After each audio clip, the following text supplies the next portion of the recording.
आप सभी का अपने इस यूट्यूब चैनल पर बहुत बहुत स्वागत है।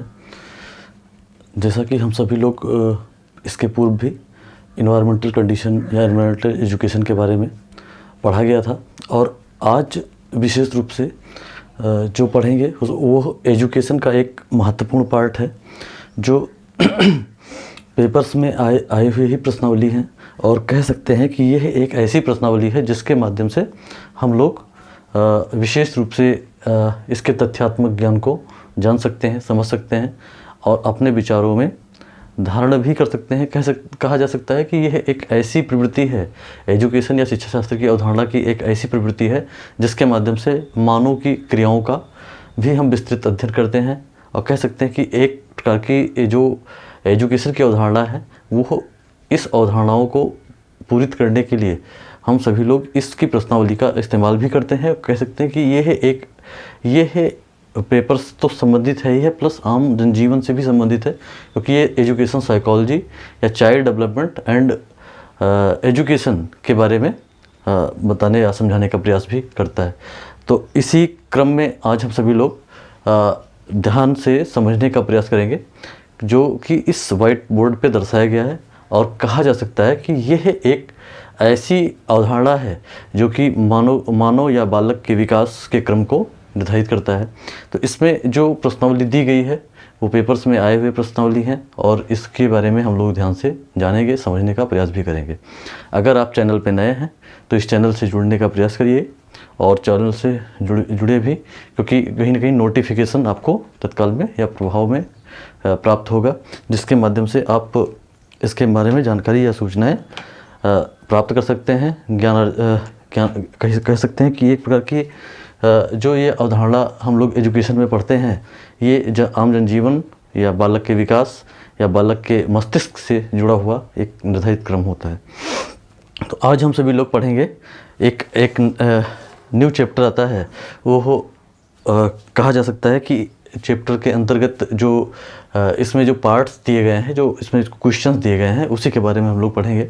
और यह एक ऐसी प्रश्नावली है जिसके माध्यम से हम ज्ञान को एक प्रकार से परिभाषित भी कर सकते हैं और ज्ञान को प्रारूपित भी कर सकते हैं, और प्रारूपित करने के साथ साथ उसको धारण भी कर सकते हैं। तो इसमें जो पहली प्रश्नावली दी गई है उसके बारे में अगर हम ध्यान से समझें या जानने का प्रयास करें तो कह सकते हैं कि यह पहला प्रश्न जो दिया गया है उसको सम्मिलित करना है। इसमें ध्यान रखेंगे कि जो एनिमल इंटेलिजेंस है, पहला दिया गया है एनिमल इंटेलिजेंस मतलब पशुओं का अध्ययन, दूसरा दिया गया है पुनर्बलन की अनुसूची, तीसरा दिया गया है सारगर्भिता का नियम, और चौथा दिया गया है अनुकूलन का नियम। ये चारों जो हैं ये अलग अलग प्रणाली को प्रारूपित करते हैं, और कह सकते हैं कि इनके बारे में कौन कौन सी प्रणालियाँ कैसे कैसे विकसित हुई हैं। तो इसमें जो एनिमल इंटेलिजेंस है, एनिमल के बारे में, जो पशुओं के बारे में जो अध्ययन किया था, आप जानते होंगे इसके बारे में, आप जानते होंगे कि थॉर्नडाइक ने इसके बारे में बताया था। किसने बताया था? थॉर्नडाइक ने। और थॉर्नडाइक को शिक्षा मनोविज्ञान का पिता भी माना जाता है, और शिक्षा मनोविज्ञान के अंतर्गत देखें तो शिक्षा मनोविज्ञान में थॉर्नडाइक ने बिल्ली पे प्रयोग किया है, और कह सकते हैं कि प्रयत्न या प्रयास या त्रुटि का सिद्धांत भी थॉर्नडाइक के द्वारा ही दिया गया है, और इसी में एनिमल इंटेलिजेंस के बारे में थॉर्नडाइक ने बताया था। तो पहले एरो का जाएगा, अगर देखें तो हम लोग पहले समझ सकते हैं पहले कि एनिमल इंटेलिजेंस थॉर्नडाइक से संबंधित है। दूसरा दिया गया है पुनर्बलन की अनुसूची। देखिए पुनर्बलन, जिसको हम लोग कह सकते हैं री इन्फोर्समेंट या फिर कह सकते हैं कि पुनर्बलन, और इसके बारे में बताया था किसने? स्किनर ने बताया था। ध्यान रखेंगे कि स्किनर का जो सिद्धांत है उसको हम लोग क्रिया प्रसूत अनुबंधन का सिद्धांत भी कहते हैं। क्या कहते हैं? क्रिया प्रसूत अनुबंधन का सिद्धांत भी कहा जाता है। और क्रिया प्रसूत अनुबंधन के सिद्धांत के बारे में बताया था स्किनर ने, और स्किनर ने जो प्रयोग किया था वो किया था चूहे पे। ये भी ध्यान रखेंगे, थॉर्नडाइक ने तो बिल्ली पे किया था, लेकिन स्किनर ने जो प्रयोग किया था वो किस पे किया था? बिल्ली पे किया था। लेकिन एनिमल जो ये ध्यान रखेंगे, एनिमल इंटेलिजेंस के नाम से थॉर्नडाइक को प्रारूपित किया गया, मतलब बताया गया है। और पुनर्बलन की अनुसूची के बारे में स्किनर ने बताया था। सार्वगर्भिता का जो नियम होता है उसके बारे में गेस्टाल्टवादियों ने बताया है। अब गेस्टाल्टवादियों में कोफा है, कोहलर है, इन सब का नाम आता है प्रमुखता से। इनके बारे में हम लोग अध्ययन विस्तृत रूप से करेंगे, लेकिन सार्वगर्भिता का नियम गेस्टाल्टवादियों ने बताया है। और एक आता है चौथा अनुकूलन का नियम। अनुकूलन मतलब समय या परिस्थिति के अकॉर्डिंग कहीं ना कहीं अनुकूलन लोग को अनुकूलन के बारे में उसके परिकल्पनाओं को जानने समझने का प्रयास किया जाता है अनुकूलन के बारे में।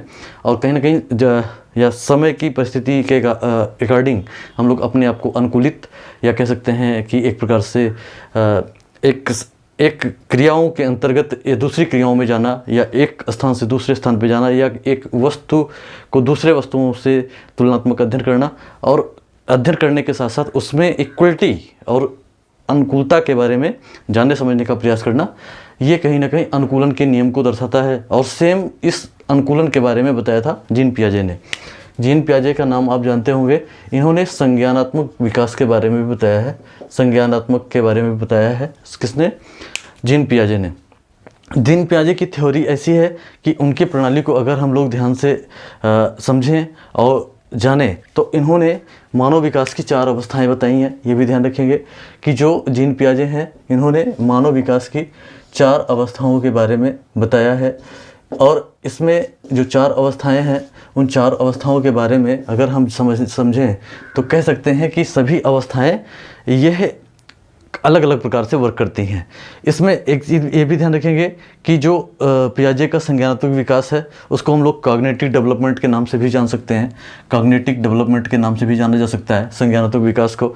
लेकिन इस संज्ञानात्मक विकास में संगठन और अनुकूलन 2 होते हैं। क्या होता है? इसमें जो काम करते हैं वो संगठन होता है और एक होता है अनुकूलन। दोनों के वर्क के आधार पर ये दोनों कार्य कर सकते हैं। और जीन पियाजे ने इसी के बारे में बताया था। संज्ञानात्मक मतलब इसको कॉग्निटिव लर्निंग कहा जाता है, 2 क्रियाओं के आधार पर करता है।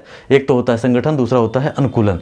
इसमें जो 4 प्रक्रियाएं बताई गई हैं ये भी ध्यान रखेंगे कि इसमें जो अनुकूलन जो होता है, ये भी ध्यान रखेंगे कि जो अनुकूलन होता है वो हो आत्मसातीकरण और समावेशीकरण के माध्यम से होता है। अनुकूलन जो होता है वो आत्मसातीकरण और ध्यान रखेंगे कि अनुकूलन जो होता है वो आत्मसातीकरण और एक होता है समावेशीकरण के माध्यम से होता है। समावेशीकरण एक आत्मसातीकरण, एक समावेशीकरण। ध्यान रखेंगे। अब इसमें आत्मसातीकरण क्या है? अनुकूलन जो हम एक प्रकार से अनुकूलित हो जाते हैं या अनुकूलन के माध्यम से कह सकते हैं कि एक परिस्थिति के माध्यम से अनुकूलन भी होता है। लेकिन इसमें अनुकूलन जो होता है वो 2 प्रकार से होता है। एक आत्मसाती होता है और एक समावेशी होता है। एक होता है आत्मिक क्रियाओं के माध्यम से जुड़ जाना और एक होता है समावेशित कर देना। तो कह सकते हैं कि आत्मसातीकरण और समावेशीकरण के माध्यम से कॉग्निटिव लर्निंग में संज्ञानात्मक विकास के अंतर्गत बताया गया है। और इसमें जो पॉइंट्स बताई गई हैं वो आत्मसातीकरण के माध्यम से, समावेशीकरण के मतलब समावेश हो जाना, मतलब एक प्रकार से एक आत्मिक प्रक्रियाओं के माध्यम से एक देख करके या सुन करके उसको समावेशित कर लेना, ये चीज़ें भी होती हैं। तो इसमें जो 4 प्रकार से कंडीशन बताई गई हैं, इसमें सबसे पहले बताई गई है संवेदी गामक अवस्था के बारे में बताया गया है। संवेदी गामक अवस्था, इसको कहते हैं संवेदी गामक अवस्था। संवेदी गामक अवस्था के बारे में किसने बताया? जीन पियाजे ने बताया। संवेदी गामक अवस्था ये मानव विकास की या बालक के विकास की प्रथम अवस्था होती है, जिसको हम लोग मानते हैं कि यह जन्म से कितनी होती है? यह जन्म से जो जन्म होता है, जन्म से 2 वर्ष तक होती है। जन्म से 2 वर्ष तक होती है। इसी को हम लोग सेंसरी मोटर स्टेज भी कहते हैं। क्या कहते हैं? सेंसरी मोटर स्टेज के नाम से भी जाना जाता है।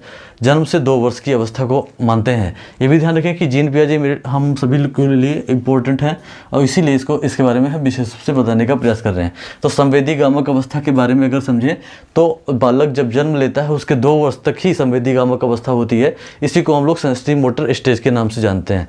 लेकिन अगर हम दूसरे कंडीशन की बात करें और ये भी ध्यान रखेंगे कि इसको इंद्रिय जनित अवस्था के नाम से भी जाना जाता है। क्या जाना जाता है? इंद्रिय जनित अवस्था के नाम से भी जाना जाता है। इंद्रिय जनित अवस्था के नाम से भी जाना जाता है। तो ये संवेदी गामक अवस्था होती है पहले नंबर पे, जो किसने बताया था? जीन पियाजे ने बताया था। ये भी ध्यान रखेंगे। दूसरे नंबर पॉइंट्स की बात करी जाए तो इसमें एक आता है पूर्व संक्रियात्मक अवस्था। क्या आता है?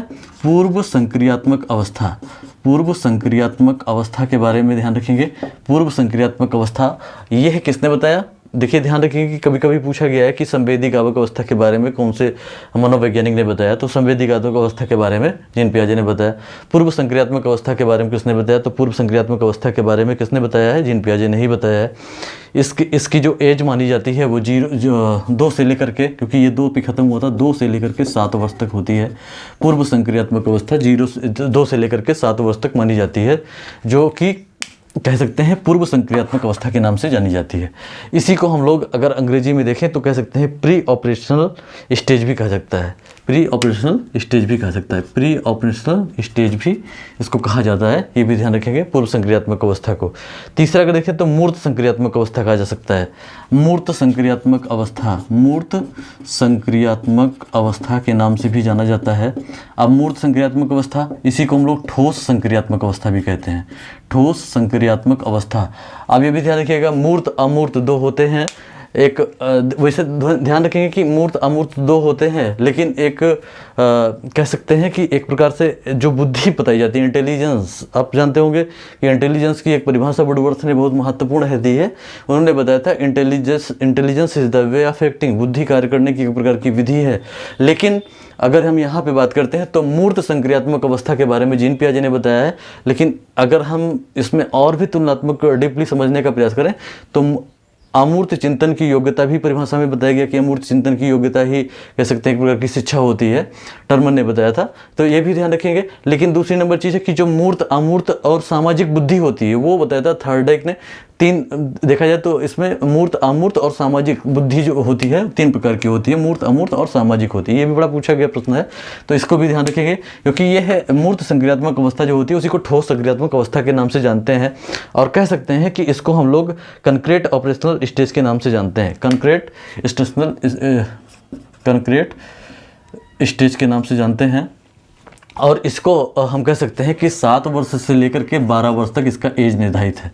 कितने से कितने तक है? 7 से 12 वर्ष तक का इसका एज निर्धारित है। और इसको हम लोग कह सकते हैं कंक्रीट ऑपरेशनल स्टेज भी कह सकते हैं, कंक्रीट ऑपरेशनल स्टेज भी कहा जा सकता है। ये भी ध्यान रखेंगे। इसकी अवस्था होती है 7 से 12 वर्ष तक की। ये भी ध्यान रखेंगे क्योंकि ये बड़ी महत्वपूर्ण और इम्पोर्टेंट है और हर परीक्षाओं में लगभग ये आती ही रहती हैं, चाहे वो शिक्षक पात्रता परीक्षा से संबंधित हो, चाहे राष्ट्रीय स्तर पर शिक्षक पात्रता परीक्षा से संबंधित हो, ये सभी परीक्षाओं में पूछे गए प्रश्नावली से संबंधित है। इसके बारे में हम लोग ध्यान से जानने से, कभी कभी स्टेज भी पूछा जाता है कितने से कितने वर्ष तक होता है, और कभी कभी नाम भी पूछा जाता है कि किसने कहा है। तो ये सब चीज़ें हमको ध्यान रखनी है क्योंकि ये इम्पोर्टेंट है, इसलिए भी बताया जा रहा है और कहीं ना कहीं जीवन के यथार्थ से भी संबंधित है, क्योंकि मानव के बच्चों के बालकों के विकास में ये सहायक होती हैं। और हम लोग इसके बारे में पहले से ही जीन पियाजे ने इसके बारे में बता रखा है, तो इसके बारे में जानकारी प्राप्त करना आवश्यक भी होता है। तो इसमें ध्यान रखेंगे। और 4th आता है अमूर्त संक्रियात्मक अवस्था। देखिए, एक होता है मूर्त और एक होता है अमूर्त संक्रियात्मक अवस्था। ध्यान रखेंगे, संक्रियात्मक अवस्था। अब इसमें जो मूर्त होता है और जो अमूर्त होता है, ध्यान रखेंगे। मूर्त जो वो है जो हमारे सामने प्रत्यक्ष हो, मूर्त क्या है? जो हमारे सामने प्रत्यक्ष हो। और अमूर्त क्या है? जो हमारे सामने अप्रत्यक्ष हो, मतलब जो दिखाई ना पड़े वो अमूर्त है, और जो दिखाई पड़े वो मूर्त है। तो इसमें कह सकते हैं कि मूर्त अमूर्त दोनों में थोड़ा सा डिफरेंसेस, थोड़ा सा क्या ज़्यादा सही ये डिफरेंसेस है, क्योंकि मूर्त दिखाई पड़ जो प्रत्यक्ष होता है, अमूर्त अप्रत्यक्ष होता है। तो इसमें दोनों में ध्यान रखेंगे और इसके स्टेज के बारे में हम जान सकते हैं। तो इसमें जो चीज़ें बताई गई, इसको हम लोग मूर्त कहते हैं, इसको अमूर्त कहते हैं, लेकिन इसको हम लोग फॉर्मल स्टेज भी कहा सकता है, फॉर्मल ऑपरेशनल स्टेज भी कहा सकता है, स्टेज भी कहा जा सकता है। और इसकी जो इसका एज माना गया है वो माना गया है 11 से लेकर के 15 तक के बीच में माना गया है, 11 से 15 तक के, या 12 से 15 के बीच में माना गया है, 11 या 12 से 15 के बीच में कहीं कहीं माना गया है। तो ये चीज़ ध्यान रखेंगे कि जो अमूर्त संक्रियात्मक अवस्था होती है वो 12 से 15 के बीच में होती है। ये भी ध्यान रखेंगे, 12 से 15 के बीच में अमूर्त जो अवस्था मानी जाती है इसके अंतर्गत ही मानी जाती है। तो इसको हम लोग ध्यान से ध्यान रखिए, क्योंकि ये है अनुकूलन के माध्यम से, अनुकूलन का नियम जो बताया है वो पियाजे ने बताया है। तो इसमें जो साइकोलॉजी में है, साइकोलॉजी के अंतर्गत है, वो चीज़ें ध्यान रखेंगे। और इनकी प्रक्रियाओं में एक आप देखते होंगे कि एक आता है जो जीन पियाजे की प्रक्रियाओं के अंतर्गत है, एक आता है स्कीम्स, एक आता है स्कीमा। ध्यान रखेंगे, ये भी पूछा गया प्रश्न है, स्कीम और एक आता है स्कीमा। स्कीम क्या होता है, स्कीमा क्या होता है, दोनों में ध्यान रखेंगे। स्कीम को क्या कहते हैं, स्कीमा को क्या कहते हैं, इस चीज़ को हम लोग ध्यान से अगर समझें तो कह सकते हैं व्यवहारों का जो संगठित पैटर्न होता है, जो व्यवहार बालक का व्यवहार होता है, जो इसका संगठित पैटर्न होता है, उसी को हम क्या कहते हैं, स्कीम्स कहते हैं। क्या कहते हैं, बालकों के व्यवहार का जो संगठित पैटर्न है उसी को हम लोग स्कीम्स कहते हैं। और स्कीमा किसे कहते हैं, ये ध्यान रखेंगे, ऐसी मानसिक संरचना जिसका सामान्यीकरण किया जा सके, ऐसी मानसिक संरचना जिसका क्या किया जा सके, सामान्यीकरण किया जा सके, या कह सकते हैं या जिस ऐसी मानसिक संरचना जिसका हम लोग सामान्यीकरण कर सकें या किया जा सके, उसी को हम लोग क्या मानते हैं, स्कीमा मानते हैं। तो स्कीमा में ध्यान रखेंगे कि व्यवहार का जो संगठित पैटर्न होता है उसको आसानी से जो दोहराया जा सके, संगठित पैटर्न हो और उसको आसानी से हम दोहरा सकें, तो वो स्कीम्स हैं। और स्कीमा में जो हमारी कह सकते हैं कि ऐसी मानसिक संरचना जिसका सामान्यीकरण आसानी से किया जा सके, उसी को हम लोग स्कीम्स भी मानते हैं। तो ये चीज़ें किसने बताई थी, जीन पियाजे ने बताई थी। कभी कभी पूछा भी गया स्कीम्स और स्कीमा के बारे में किसने बताया, तो स्कीम्स के बारे में बताया है, किसने बताया है, स्कीम्स के बारे में बताया है, और स्कीमा के बारे में बताया है किसने, जीन पियाजे ने बताया। तो ये चीज़ें ध्यान रखेंगे। ये पहला प्रश्न हम लोगों ने सॉल्व किया। ये पहले प्रश्न में कई प्रश्न निकल करके आए, उनके बारे में हम लोगों ने जाना। और इसी के अंतर्गत ऐसे ही जैसे आपने देखा होगा, कह सकते हैं कि एक प्रकार से कोहलर ने, जब गेस्टाल्टवाद की बात आती है गेस्टाल्टवादियों में, तो एक कोहलर हैं और उन्होंने भी गेस्टाल्टवाद से संबंधित हैं, उन्होंने सूझ का सिद्धांत दिया था। सूझ का सिद्धांत वो भी बड़ा महत्वपूर्ण है, उसी को हम अंतर्दृष्टि के सिद्धांत के नाम से जानते हैं। और कह सकते हैं कि यह एक ऐसा सिद्धांत है कि जिसके माध्यम से बालक को सीखने के लिए, बालक को आगे बढ़ने के लिए, बालक को डेवलप करने के लिए प्रेरित करने का एक माध्यम होता है। थार्डाइक की बात आती है तो थार्डाइक ने सीखने के 3 नियम बताए थे, जिसको हम लोग प्रभाव का नियम कहते हैं, अभ्यास का नियम कहते हैं, तत्परता का नियम कहते हैं। ये तीनों नियम बड़े महत्वपूर्ण हैं। 5 उन्होंने गौड़ नियम बताए थे, लेकिन 5 जो गौड़ नियम है वो अलग हैं, लेकिन तो 3 नियम हैं, ये बड़े महत्वपूर्ण हैं और इसको तीनों पूछे भी गए बराबर। तो इसके बारे में भी ध्यान रखेंगे। एक होता है थार्डाइक का प्रभाव का नियम, अभ्यास का नियम, तत्परता का नियम, तीनों नियम महत्वपूर्ण है। कभी कभी पूछा भी गया है कि प्रभाव के नियम में क्या होता है, अभ्यास का नियम में क्या होता है, तत्परता के नियम में क्या होता है, या बालक को इस नियम का कैसे अवलोकन करना चाहिए, इसमें सीखने में हमारी मदद कैसे करता है। तो इसके बारे में हम लोग जानकारी नेक्स्ट टाइपिंग में प्राप्त करेंगे। लेकिन ध्यान रखेंगे क्योंकि अभी बहुत सारी प्रश्नावली हैं, तो उसके बारे में हम लोग ध्यान से जान लें, समझ लें। क्योंकि दूसरा जो क्वेश्चन इसमें दिया गया है कि विकास कभी भी समाप्त होने वाली प्रक्रिया है, विकास कभी ना समाप्त होने वाली प्रक्रिया है। और कह सकते हैं यह कथन किस सिद्धांत से संबंधित है। विकास, आप ध्यान रखेंगे, ये ग्रोथ एंड डेवलपमेंट चैप्टर से लिया गया है। किसमें लिया गया है, growth and development. Growth and development के बारे में अगर हम पढ़ते हैं तो ग्रोथ मतलब वृद्धि और डेवलपमेंट मतलब विकास। ध्यान रखेंगे कि एक होता है ग्रोथ और एक होता है डेवलपमेंट। ग्रोथ अगर देखें तो ग्रोथ से के बाह्य तथ्य के आवरणों को हम विकास मान सकते हैं। ध्यान रखें कि ये कभी पुस्तकों में पढ़ते हैं तो फिगर्स तो कम ही रहते हैं, लेकिन ध्यान रखें कि जब कभी पढ़ा जाता है तो इसमें बालक को मध्य केंद्र में रख करके उसके विचारों, उसके कल्पनाओं, उसके क्रियाकलापों का अध्ययन हम लोग इसमें करते हैं। और कह सकते हैं कि विकास कभी ना समाप्त होने वाली प्रक्रिया है, और विकास जब तक मानव का जन्म से अंतिम कह सकते हैं कि जन्म से लेकर के उसके अंतिम काल तक विकास की प्रक्रियाएं डेवलप होती रहती हैं, और बालक अपने क्रियाओं के माध्यम से अपने आप विचारों को, अपने क्रियाओं को आगे बढ़ाने का प्रयास करता है। तो इसमें जो विकास होती है वो कभी कहीं समाप्त नहीं होती। और यह कथन अगर देखा जाए तो निरंतरता के सिद्धांत से संबंधित होता है, मतलब निरंतर क्रियाशील होने के सिद्धांत संबंधित होता है। तो कह सकते हैं कि बालक जो होता है उसके जो शारीरिक आवरण की क्रियाएं होती हैं या शरीर से जो भी क्रियाकलाप होते हैं वो वृद्धि है, और जो उसके मानसिक स्तर से या उसके डेवलपमेंट या उसमें सुधारात्मक प्रवृत्ति जो आती है वो विकास से संबंधित होता है। तो कहा जा सकता है कि मानव या बालक के क्रियात्मक पहलू जो बालक क्रियाएं करता है वो भी डेवलपमेंट है, और जो उसके शारीरिक वृद्धि है वो विकास संबंधित है। और कह सकते हैं कि यह एक समय पे रुक जाता है, कौन, वृद्धि एक समय पे तो अस्थायी रुक जाती है, लेकिन कहीं विकास कभी भी रुकने वाली प्रक्रिया नहीं होती है। इसीलिए इसको हम निरंतरता के सिद्धांत से मानते हैं और समझने जानते हैं, और कह सकते हैं कि यह इसी प्रकार से निरंतर चलता भी रहता है, चलायमान रहता है। ठीक उसी प्रकार से इसमें संविधान के किस संशोधन से शिक्षा मूल अधिकार बन गई थी, ये ध्यान रखेंगे। मूल मतलब मौलिक अधिकार बन गई थी, मौलिक कर्तव्य भी है, ये भी ध्यान रखेंगे। मौलिक कर्तव्य, फंडामेंटल राइट्स, फंडामेंटल ड्यूटीज दोनों हैं, और दोनों का भारत में हम संवैधानिक क्रिया प्रणाली के अंतर्गत उसमें अपने विचारों को रखते हैं। और कह सकते हैं कि यह जन्मतः हमारा जन्म लेते ही ये नियम या संवैधानिक प्रारूप की प्रणाली उन सभी लोगों के ऊपर लागू होती है। तो इसमें यह बताया गया है, प्रश्न पूछा गया है कि संविधान के किस संशोधन में शिक्षा मूल अधिकार बन गई थी। तो कह सकते हैं शिक्षा मूल अधिकार जब बनी, मूल अधिकार नहीं बन पाया, पहले नहीं थी लेकिन बाद में बनी। तो कब बनी, तो 86वां जब संविधान संशोधन किया गया, ध्यान रखेंगे 86वां संविधान संशोधन किया गया, उसी के अंतर्गत मूल अधिकार बनाया गया।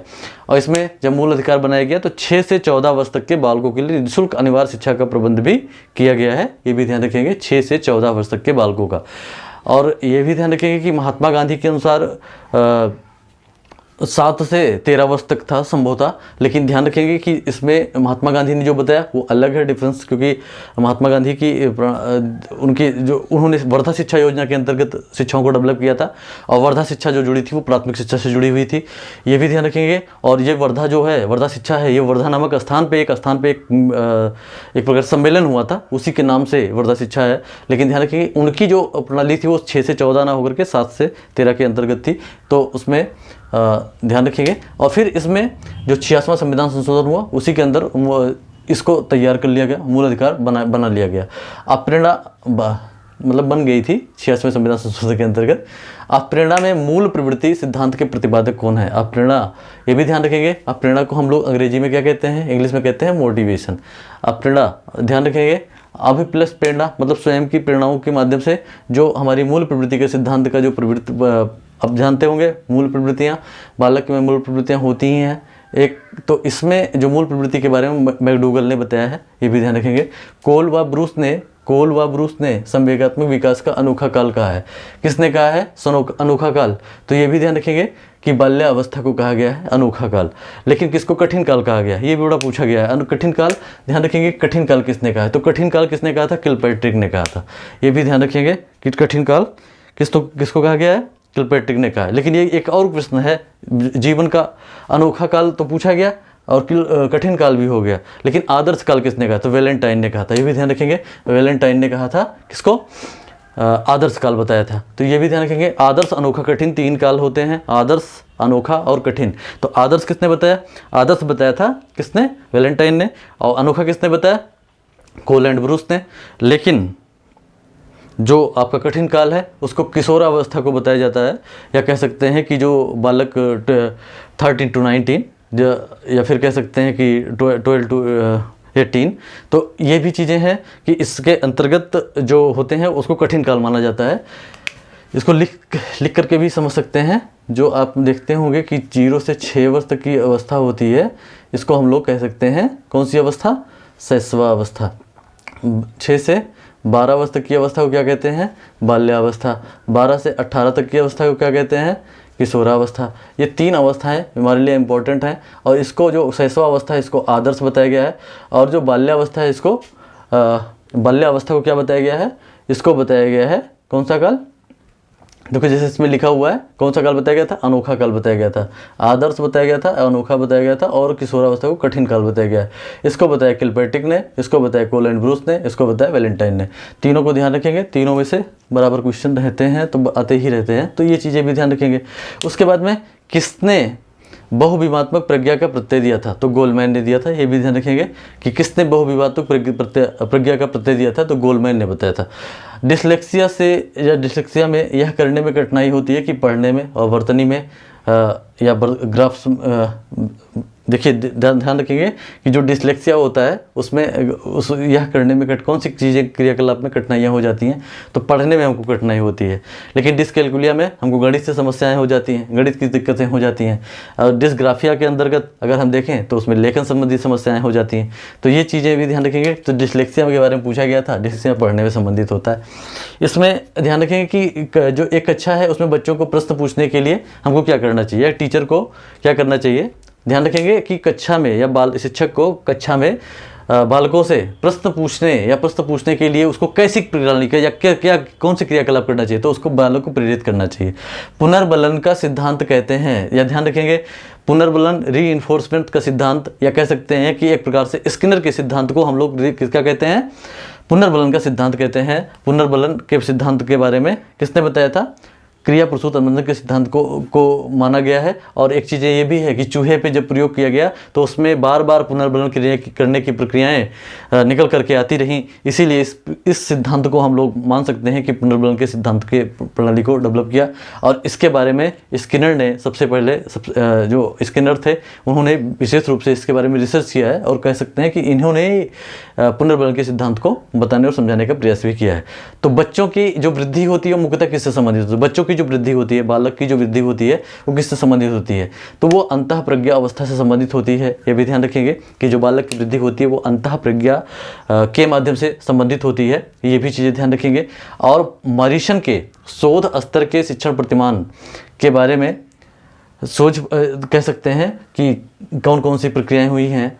मॉरिसन के जो शोध स्तर के प्रतिमान थे तो उसमें खोज है, प्रस्तुतिकरण है, आत्मीयकरण है, संगठन है, इन सब की प्रक्रियाएं इसमें मॉरिसन के शोध स्तर के शिक्षण प्रतिमान में आई हैं। तो मॉरिसन ने इस चीज़ों के बारे में बताया था। अब एक आता है शिक्षा में अव्यय क्या है, अवरोधन क्या है। तो शिक्षा में अवरोधन से क्या तात्पर्य, ये प्रश्न पूछा गया था, पेपर्स में आया था। तो शिक्षा में जो अवरोधन से तात्पर्य होता है कि किसी बालक का एक वर्ष से अधिक एक ही कक्षा तक में रुक जाना या एक कक्षा में रहना, कह सकते हैं रहना, वो क्या होता है, शिक्षा में अवरोधन होता है। लेकिन जब अवरोधन होता है तो एक अव्यय भी होता है।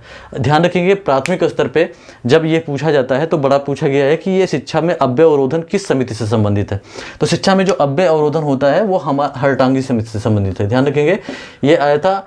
और दूसरी नंबर चीज़ है कि शिक्षा में जो अव्यय अवरोधन होता है वो किसी भी बालक का एक वर्ष से एक समय तक एक ही क्लास में रह जाना या रुकना अवरोधन होता है। लेकिन अव्यय में हम कह सकते हैं कि प्राथमिक शिक्षा पूर्व होने से पहले बालक को किसी विद्यालय से किसी कक्षा से बीच से ही हटा लेना, ये क्या होता है, अव्यय हो जाता है। बीच से ही हटा लेना मतलब उस विद्यालय से ही हटा देना, तो वो क्या होता है, अव्यय हो जाता है। लेकिन किसी बालक का एक वर्ष से अधिक एक समय में कक्षा तक रहना, ये कक्षा में रहना मतलब बार बार उसी कक्षा में रहना, वो क्या होता है, उसका अवरोध उत्पन्न होता है। अगला क्वेश्चन जो दिया गया है ध्यान रखेंगे, क्योंकि ये हरटांग समिति भी ध्यान रखना, क्योंकि अव्यय और अवरोधन ये दोनों हरटांग समिति से संबंधित है। किस कौशल में पूर्व ज्ञान कौशल आता है, तो प्रस्तावना कौशल में जब आप पाठ्य योजना लेसन प्लान तैयार करते हैं तो उसमें पूर्व ज्ञान कौशल किस में आता है। तो पूर्व ज्ञान जब आप प्रश्न करते हैं बालक से कि कहाँ रहते हैं, किस प्रदेश में रहते हैं, उससे जो प्रश्नावली तैयार करके आप उससे प्रश्न निकालते हैं, प्रस्तावना प्रश्न, तो जो उसमें एक प्रकरण निकल करके आता है, उस प्रकरण के बारे में आज बच्चों हम इसके बारे में अध्ययन करेंगे।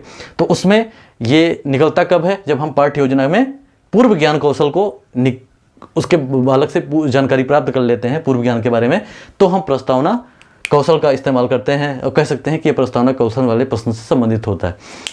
दंड इसमें ध्यान रखेंगे कि मानव विकास की जो प्रारंभ होती है वो कहाँ से प्रारंभ होती है, मानव का विकास या बालक का विकास कहाँ से प्रारंभ होता है।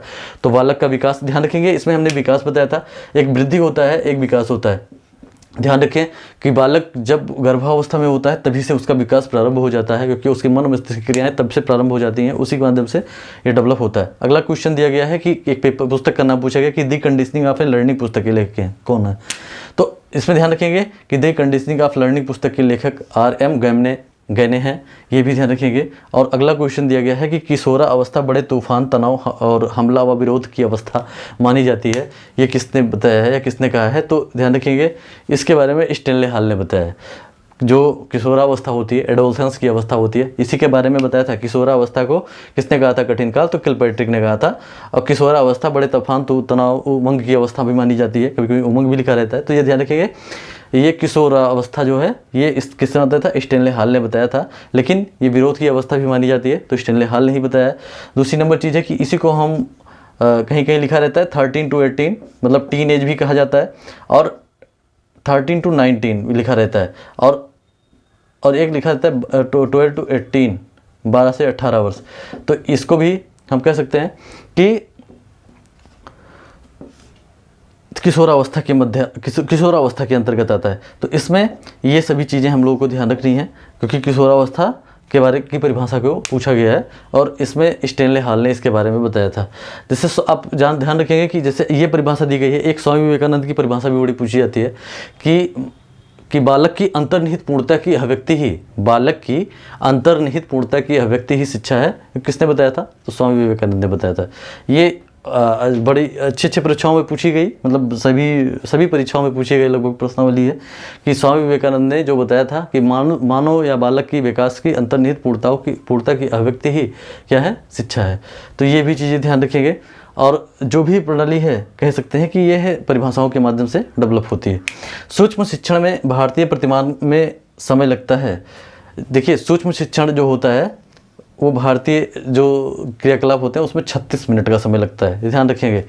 सीखने का पठार सीखने की प्रक्रिया का मुख्य अभिलक्षण है, जो उस स्थिति को प्रकट करते हैं जिसमें सीखने की प्रक्रिया में कोई उन्नति नहीं होती। ये कथन किसका है, सीखने की प्रक्रिया में कोई उन्नति नहीं होती, ये कथन किसका है, तो सीखने की प्रक्रिया में मुख्य रूप से अभिलक्षण है जो स्थिति को प्रकट करते हैं जिनमें सीखने की प्रक्रिया में कोई उन्नति नहीं होती। ये बताया था किसने, रास ने बताया था। रास को ध्यान रखेंगे, और रास ने बताया था कि शिक्षा चुंबक की तरह जो ध्रुवीय प्रक्रिया है, रास ने बताया था। तो ये भी ध्यान रखेंगे। इसमें आप अगर नए हैं तो इसमें सब्सक्राइब इसको करें, और जो भी प्रणाली होती है शेयर करने की, लाइक करने की आप करते रहें, और इससे जुड़ने का प्रयास करें, क्योंकि विशेष रूप से जब हम सभी लोग पढ़ेंगे तो इसमें नेक्स्ट टाइम में हम लोग आप लोगों को पहले नोटिफिकेशन प्राप्त हो, इसके लिए आप लोग इससे जुड़ें। दूसरी नंबर चीज़ है कि व्यवहार के कारण व्यवहार में आया हुआ परिवर्तन क्या कहलाता है। दूसरा अगला प्रश्न दिया गया कि व्यवहार के कारण व्यवहार में आया हुआ परिवर्तन कह सकते हैं एक प्रकार से सीखना कहलाता है, लेकिन ये किसने कहा था, तो ये गिलफोर्ड ने कहा था कि व्यवहार से व्यवहार में आया हुआ परिवर्तन एक प्रकार का सीखना है, लेकिन इसको बताया था गिलफोर्ड ने। आज हम सभी लोगों ने जितने प्रश्न पढ़े हैं उन सभी चीज़ों को हम लोग बार बार ध्यान से समझने का प्रयास करें, और कह सकते हैं कि हम लोग नेक्स्ट टाइम में नेक्स्ट टॉपिक के अंतर्गत हम लोग फिर पुनः इसी कड़ी में फिर से जानकारी प्राप्त करेंगे। आप सभी का बहुत बहुत धन्यवाद। नेक्स्ट टाइम में हम लोग फिर से पुनः मिल जाएगा। धन्यवाद।